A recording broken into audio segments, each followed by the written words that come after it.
Hello again and good morning. It's fantastic to be with you again on Saudi National Day, which also happens to be my birthday, which I'm told, thank you very much, thank you. Yeah, which I'm told by Saudi colleagues, because my birthday is on Saudi National Day, it makes me an honorary Saudi, which I'm really pleased about. So I'm Steve Gardner, I'm the Managing Director at Healthcare World magazine. We are the world's leading international healthcare business magazine. Really honoured to be here sharing some sessions today, and my first guest of the day is Dermot O'Shea, who is the President of the Royal College of Physicians of Ireland. Dermot, come and join me on the stage. Shuffle my chair around a little bit. Okay. So Dermot, great to have you with us. I guess where I want to start with this, some of our audience may not be familiar with the role of a medical Royal College. Do you want to explain what a medical Royal College is, what the RCPI is, and how you fit into this global picture? Okay, well, I'm glad you didn't ask me to sing happy birthday to you, Steve. Well, I was hoping the audience would. So, first of all, the Royal College of Physicians of Ireland is the largest postgraduate training body in the country. We have 14,000 doctors globally. We have 6 institutes and faculties: pediatrics, obstetrics, pathology, OCMed, pathology and medicine. So we set the training standards, we set the curricula, we do a large range of meetings around the country, and we have a global presence of around 14,000 doctors in many countries, and have been building associations from a training perspective with those countries over decades. Now, myself, and this just gives an idea to the programme yesterday, when I left, I graduated in 1986 from Ireland. Don't look old enough. And there was no training program, so doctors had to leave to train, and likewise nurses and other healthcare professionals had to leave to train. So the value now of having structured training programs for us, with structured curricula, with structured outcome-based learnings, allows us train doctors and other healthcare professionals, but the Royal College of Physicians of Ireland specifically is for doctors. It was founded in 1654, so we're around a long time, and we've had to change over the years. But what it allows us do is it allows us train, educate, sustain, and retain medical healthcare professionals. Now, there's a little bit of a challenge there, because the exposure that you get by going abroad to another healthcare system, and we've had wonderful doctors come to us on the training programs from Saudi Arabia, and have had an association with the Saudi Commission for Health Specialties now for over 10 years. So these programs take time to build and develop, but the wealth of experience that you bring into a country when you come into it, and how you contribute to the healthcare service there versus what you then bring back to your own country is very important. And I think a theme for me listening yesterday, and we were relieved, we were caught up in we had difficulty getting out of Dublin into New York, and so I was really relieved to be at the sessions yesterday that were here. They were fantastic sessions. But a real theme for me out of the sessions has been the challenge, yet the opportunity with diversity. So there's diversity of need, there's diversity of culture, and there's diversity of economics. But we've a massive amount to learn from each other. And I think the value of sitting down here in a room like this, under the auspices of the United Nations General Assembly, with the imprimatur of the World Health Organization, organised by the Saudi Commission for Health Specialties, is an amazing opportunity for us all to just take our heads up and look at the bigger picture.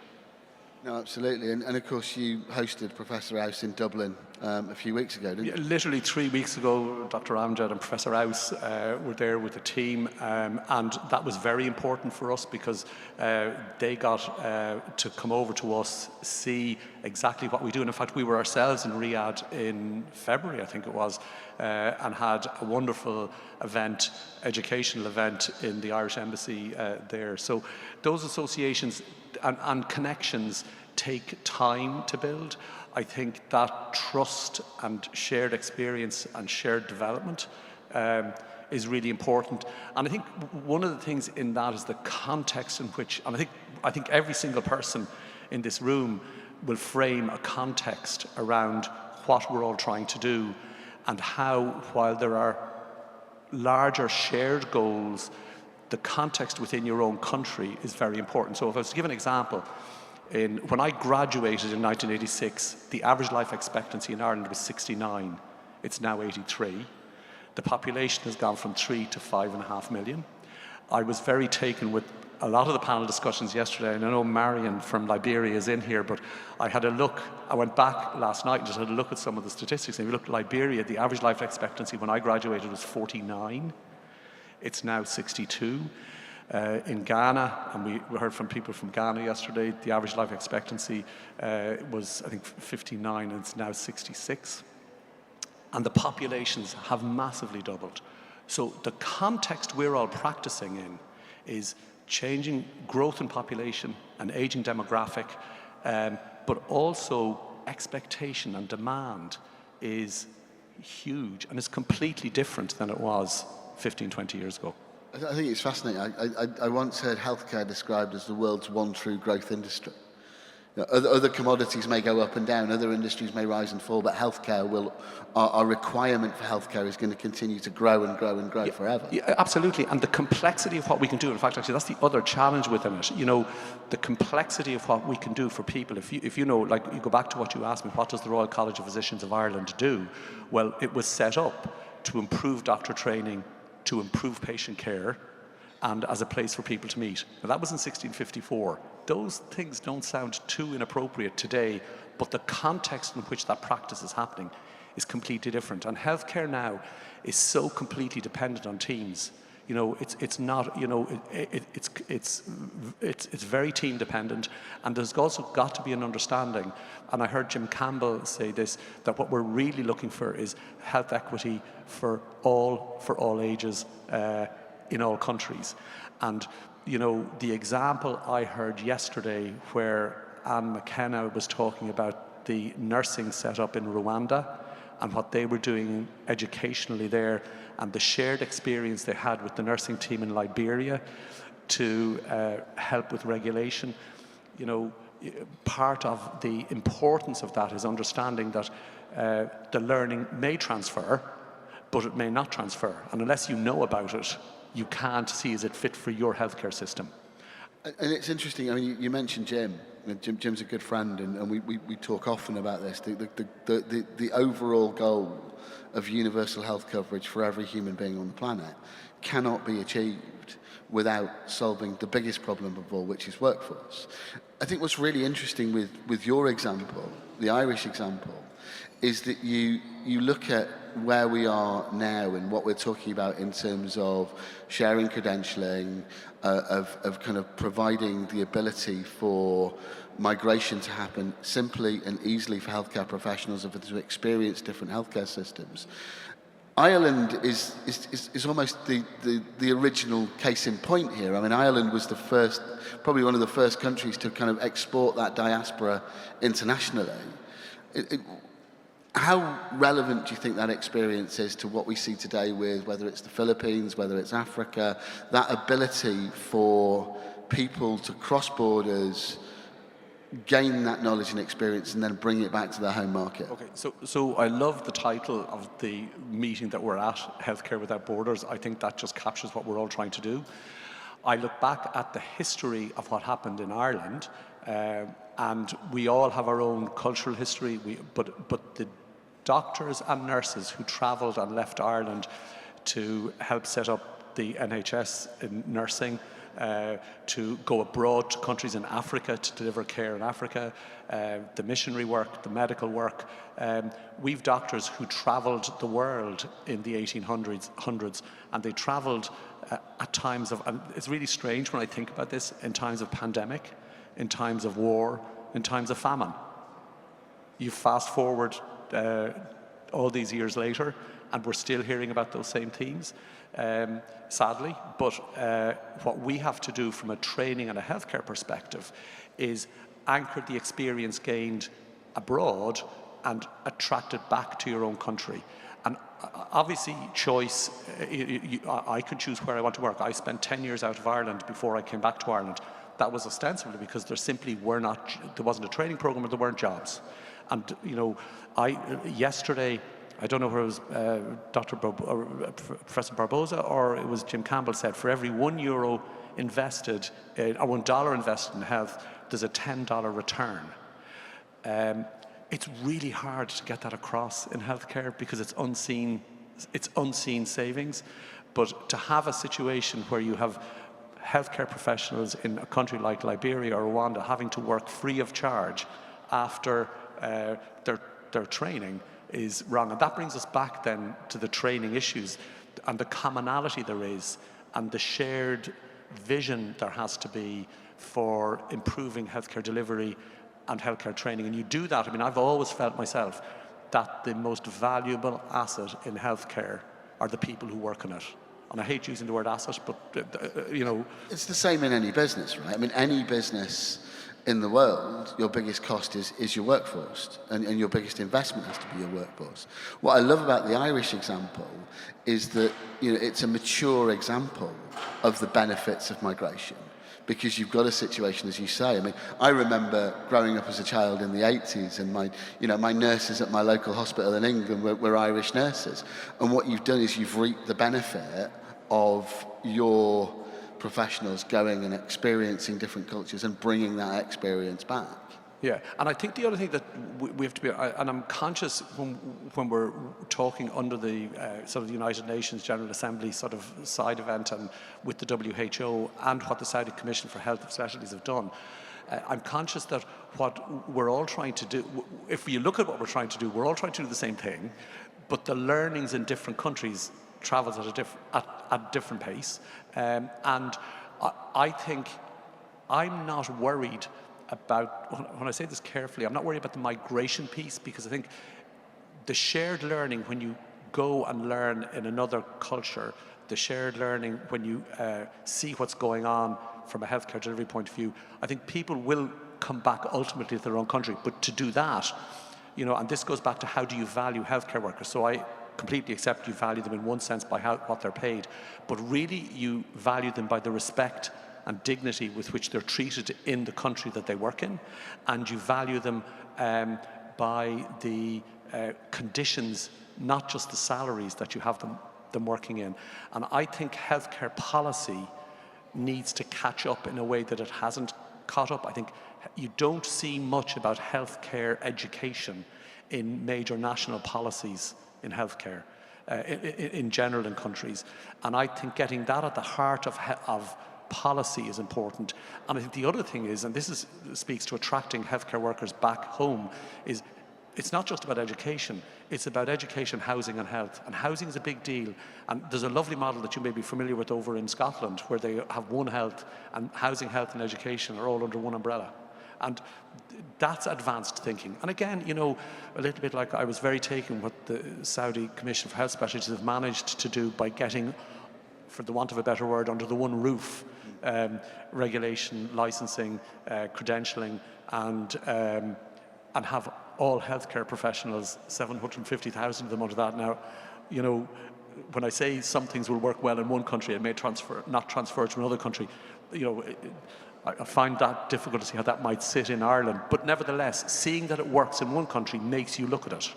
And that's what leadership is.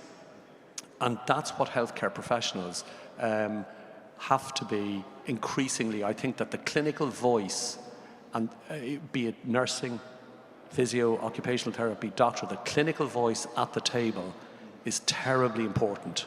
And if people are going to lead like that and be at the table, and others aren't willing to put their hand up, others have to be willing to support the people that are doing that, because it's a lonely enough job advocating and leading at a high level in health policy to try and shape change. And that's what we're all trying to do. We're all trying to shape a healthier future, and we know we do that by having really good training in our own countries and how we learn from each other. You know, I think this reciprocity of people being able to come and go into different countries, learn and practice, is terribly important, because you can't broaden your horizons unless you do that.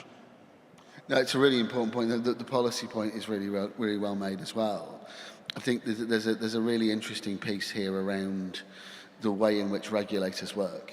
And I think often, and I could pull examples from any number of countries, that, you know, regulatory policy is very slow to change. Generally speaking, a regulator, you've just got to look at incentives, right? The incentive for a regulator is, I'm a process engine, I want to bring in applicants, I want to rank those applicants, ensure they're hitting the correct standards, and then I want to say pass, fail, for whether they can get into the system. So changing that and the ability to influence that towards a commonality of system, a common set of goals, is quite a difficult and a slow thing to do. What role do you think organisations like the Commission and like the RCPI have in doing that? Is it about changing or making commonality in the curriculum, in the way that people are trained? How would you go about doing that? So I think the first thing, I guess, is to understand and appreciate change is slow, and that you build up trust and connections over time, and establishing and I've heard both Dina and Dr. Al-Shamrani, who was speaking yesterday, talk about this, shared values. Yeah. So they have to be established. In the college, in the Royal College of Physicians of Ireland, what we've done is, even recently, and there's been a constant change under our CEO and the leadership there, in terms of looking at how we have outcome-based curriculum. I think education is very powerful. There's a lovely, Nelson Mandela has a lovely quote whereby he talks, the most powerful tool in the world is education, with which you can change the world, or something like that. I may have got that wrong. I know the quote you mean. It's great. But I think you can sit people around a table on education. You can sit people in a room around educational things, and that's what we've been doing a lot of in the college, looking at various education programs. And once you get people sharing that common ground, building up a curriculum, building up trust between the connections and the relationships of people, then you can begin to look at other areas. So I think the key to unlocking the future potential of healthcare is through education and shared learning. And sharing. At the end of the day, I guess a human body is a human body. So the core competencies, the core requirements for understanding how to work it, how to fix it, etc. There's commonality. The physician's job is the same at the end of the day, no matter where you are in the world. However, there is an important contextual piece, isn't there? Because the culture may be different, the technology may be different, the techniques may be different. How do you work out what the common elements of the curriculum should be, and where the individual nuance sits? Okay, so this. You've answered the question, because there's always going to be local context. So our recent experience, we have a new global health learning module that's available online, over 5 or 6 modules to our trainers and members, and soon to be to the fellows of the college. So it will be available worldwide for our members. But clearly, there's a component of that which, if our members are living and working in Saudi Arabia or in a country in Africa, will clearly be different. So I think the commonality part you establish by sitting around a table and coming up with the module, and the local context piece then is with your connections around the world. And I think, for me, that's through that education piece, and that would apply to any level of education or training curriculum. Okay, you've built up the level of trust to actually move on the other challenging issues around credentialing, regulation, and licensing. So it all starts with the curriculum. It all starts with the idea of what are we all learning? What are we all learning in the first place? In terms of that curriculum, how is that going to change over the next sort of 10 or 15 years? We talked off stage, didn't we, just before we came on, about the role of technology and the role of digital health and data. How important is it that we share learning, understanding and experience of the power of technology between clinicians around the world? Okay, so and somebody's already mentioned the change that's happened with the pandemic that we were through in 2020. So there was nothing there was no information, knowledge, or learning to be shared about COVID, pre-COVID, because nobody knew anything about it. I think what I learned over that period of time was how agile, flexible, and adaptive all healthcare services were, and how unbelievably brave, committed, compassionate, and considerate the healthcare workers who continued to work in healthcare throughout those years. That was and still is incredibly inspiring and moving to me. And we heard from one of the contributors yesterday about the differences in mortality rates in healthcare workers across the world on that. So there will always be new learning. Digital health and technology is clearly one of those. I think that for me, and you said this, healthcare is about people and the people who work in it. And there are phases of careers in healthcare, and you have young healthcare professionals and older healthcare professionals. And in Ireland, and I'm sure this would be mirrored around other countries, and each of you will have your own statistics on this, 25% of the healthcare workforce in Ireland are over the age of 55. Now, I am concerned about the potential loss of the wisdom and experience of those individuals to the healthcare system. I'm concerned about the knowledge they have and possess, the capacity they have to mentor and coach younger doctors. And you could say to me, well, Dermot, you're going to have trouble with the digital technology and the AI that's coming down the line. I actually believe I think younger doctors and healthcare professionals can teach me about that if I'm willing to learn. I think that actually helps on a mentorship side of things, because it's almost a bi-directional mentorship. We always tend to think of mentorship as being older and more senior to younger and more junior, but I think this type of support between the breadth and range of healthcare professionals will sort of change that hierarchy in a good way. So there will always be new things to adapt to, but I think what healthcare has shown it's really good at is being flexible and adapting quickly. And yes, there was nothing in a curriculum about digital healthcare or about COVID 5 years ago. Now, there's lots of things in the curricula, and there are things we haven't thought of that will have to go into the curricula. But one country will learn about something before another country. So this concept of a collaborative approach to healthcare, and that comes back to, like I even said to our own CEO this morning when we were coming in, a meeting like this, when you come away, it gives you an opportunity to lift your head up and look at a bigger picture, because you spend so much time looking at the nitty-gritty in your own environment, that the ability to come away and actually realize and appreciate the bigger picture with the type of speakers that have been brought together here today from the WHO and yesterday. And it's both inspiring, but more importantly than inspiring, it's actually really informative and challenging. And that goes back to something you said at the beginning. The challenge and opportunity is the diversity of need and of economics and of culture. And I think the culture piece, we educate each other about each other's culture when we travel abroad and come back to our own country. So we've learned a huge amount, and our healthcare system has benefited hugely from the doctors who've come to us from both Saudi Arabia and from other countries.